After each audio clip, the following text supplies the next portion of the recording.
Welcome to another tech video.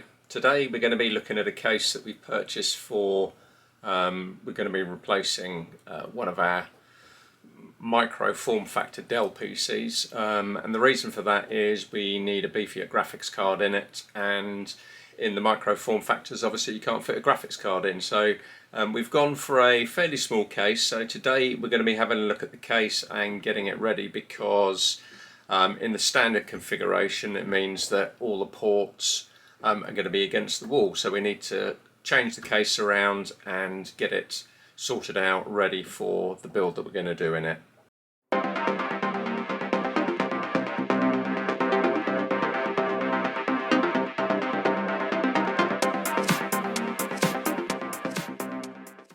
So this is what we've gone for. It's from Coolermaster, and it's a Masterbox Q300L.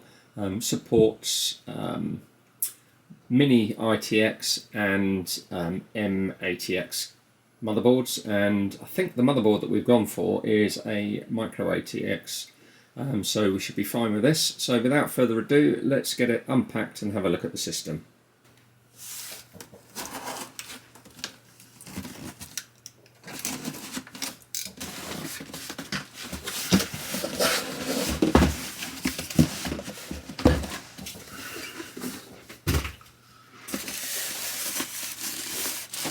Nice packaging, standard stuff.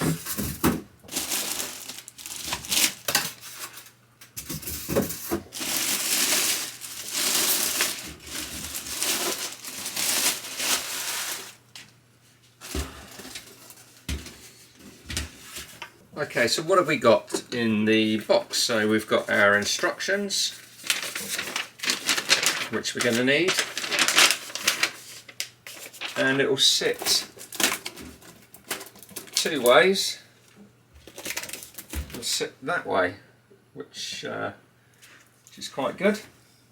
We're not going to be using it that way though, we're going to be using it this way, and we need to change these panels around. So as you can see on this side we've got our USB ports, power switch, phone jack, etc. And we want to actually switch it around. So it comes with a looks like 120mm fan in the back, which is really good. What have we got here? We've got two mesh dust filters, so we've got one on in place, and we've got a second one as well, one for the front, one for the top. They are magnetic, so that's really good. What we're going to do is we're now going to get the box swapped around to see if we can change the panel around onto the other side.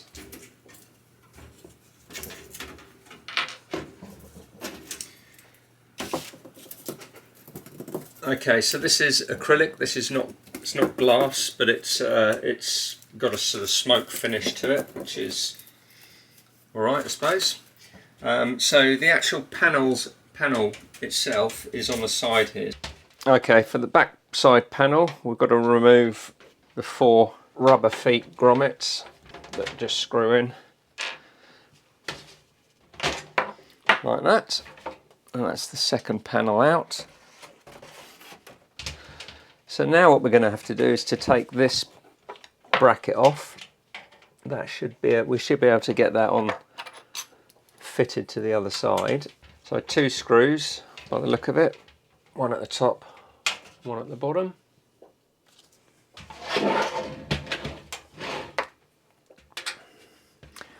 Found 2 more screws on the front of it.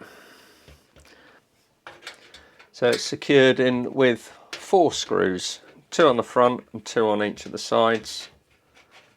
There we go. Okay, so now we're going to have to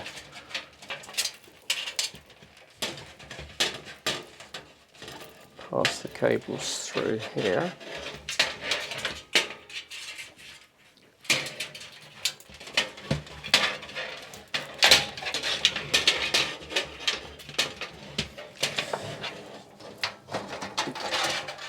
That is a bit of a pain, but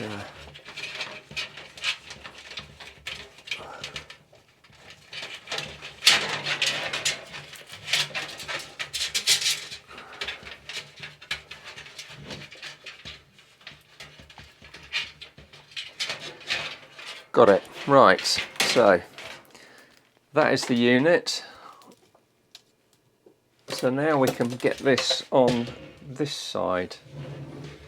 So in that case, it's going to fit under here, and it fits under there just, which is great.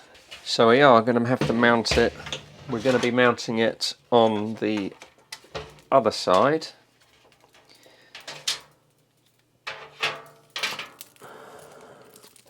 Which is probably a bit better in terms of our cabling. So USB 3 cable needs to get through there.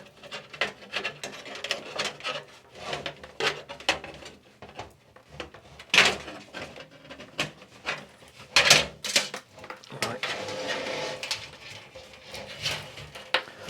Like that. Our front panel connectors can go through there as well, and our audio connector can go through there as well, front audio.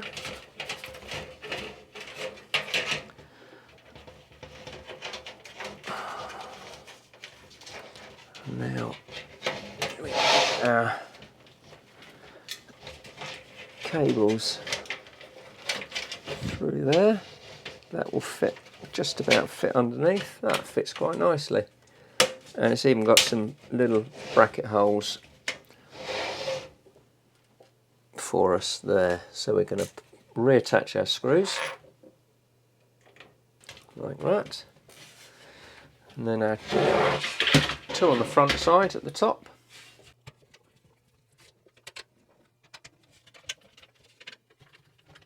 Okay, so that's the front panel connector moved, and we've got our leads coming in, so that should be plenty of room in there. Standard ATX power. Alright, so let's have a look properly at the case. We've got a mesh filter for the top, and we've got a mesh filter for the front as well, where our radiator is going to go. We've got our front connectors now mounted on the other side so that we can actually access it, because it's going to be sitting against the wall. I would have liked to have seen this cage to be able to swap it around so you can actually reverse the whole case. However, you are limited obviously to the panels at the back where the graphics card is going to go, and it'll take a standard ATX case. There is, by the look of it, the ability to have a slimline ATX case if you want, and in here we've obviously got our exhaust fan. So the way that we're going to be doing it is we're going to be pulling air through the front, through the radiator, and then that will expel out the back. We're not going to be putting any fans on the top of it at all, and that is pretty much all we need to do. So we've got some of the standoffs connected, but we need to add all the others as well, which is a bit of a pain, but it is what it is. And let's have a look at the back for cable management, because it's going to be tight because we've got all the other cables, but we've got some mounting points for our zip ties here, and we've got our support for our drive on the back as well. On the whole, yep, not a bad case. So this was $39.99 from, where did we get it from? I think we got it from, we got it from Laptops Direct. That's where we bought it from, and yeah, $39.99, which is it was the cheapest deal that we could find for this case after we spent a lot of time measuring things up. So we're going to put the side panels back in on, and put all the stuff back inside, and wait for our rest of the bits and pieces to arrive. So we're going to be using a GTX 1080 Ti graphics card, and we're going to be using the power supply that's in that device as well, and we're going to be using a 11th gen Core i5 CPU. which will be more than adequate for what we need in terms of video input and video output and video capture. So what do we get in the pack? So we've got our usual cable ties, we've got some additional rubber grommets, and we've got our pack of screws and standoffs for the motherboard. Let's have a look around the case. Now we've got it all back together. So this will be the back side. Still got the rubber feet on, but we can change those out for some of the other little rubber grommets. But it's going to be sat against the wall anyway, so it's not going to do it any harm.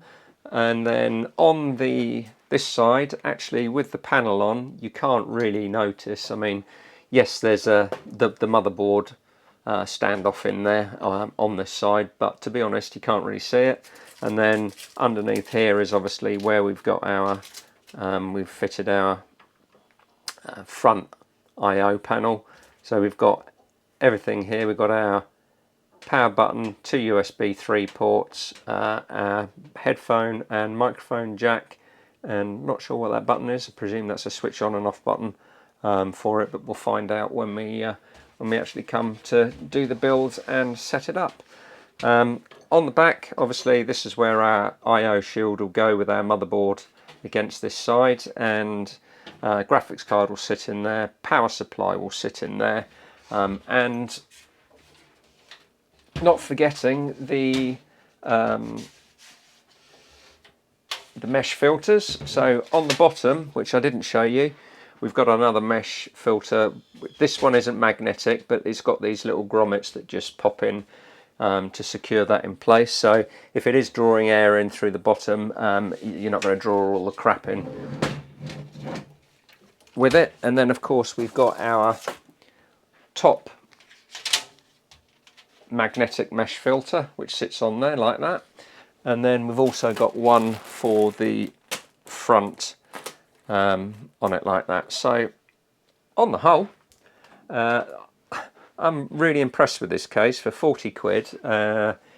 40 quid, you know, comes with everything that you need, and it will do micro-ATX and mini-ITX motherboards.